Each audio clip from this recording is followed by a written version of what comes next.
Mga kapatid, magbaon na nga po ng payong dahil matinding init pa rin ang mararanasan sa malaking bahagi po ng ating bansa. At para bigyan tayo ng update dyan, narito po ang ating resident meteorologist, Weather Tito Alvin Pura, na laging may panahon para sa iyo. Tito Alvin, anong dapat asahan ng ating mga kapatid ngayong araw?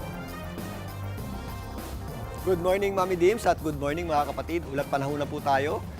Yung ating init po, magpapatuloy pa rin, Mami Dims, ha? Totoo yan. At papunta pa lang po tayo sa peak ng ating init ng panahon. Ang ating pinakamaiinit na temperatura ay naitatala natin sa huling bahagi ng Abril hanggang unang bahagi ng Mayo. Dahil nga dito sa ating easterlies, ang buong bansa po ay makararanas pa rin ng mainit at malinsangang panahon at may kainitan pa rin po sa tanghali. Sa katunayan, ito po yung ating inaasahang matataas na heat index ngayong araw na ito.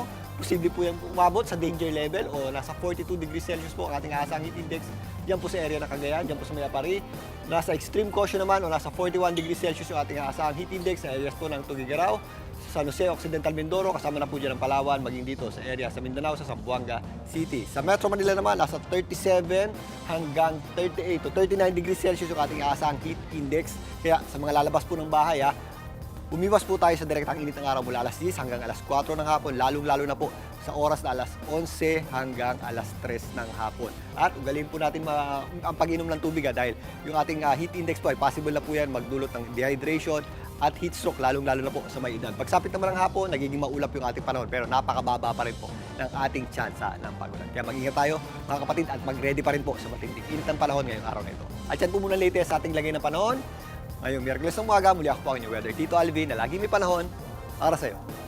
Mga kapatid, Tito Alvin Pura po na laging may panahon para sa iyo, umaraw man o umulan, dapat laging handa. Kaya para maging updated sa pinaka-latest weather updates, mag-follow at mag-subscribe na sa social media pages ng News 5.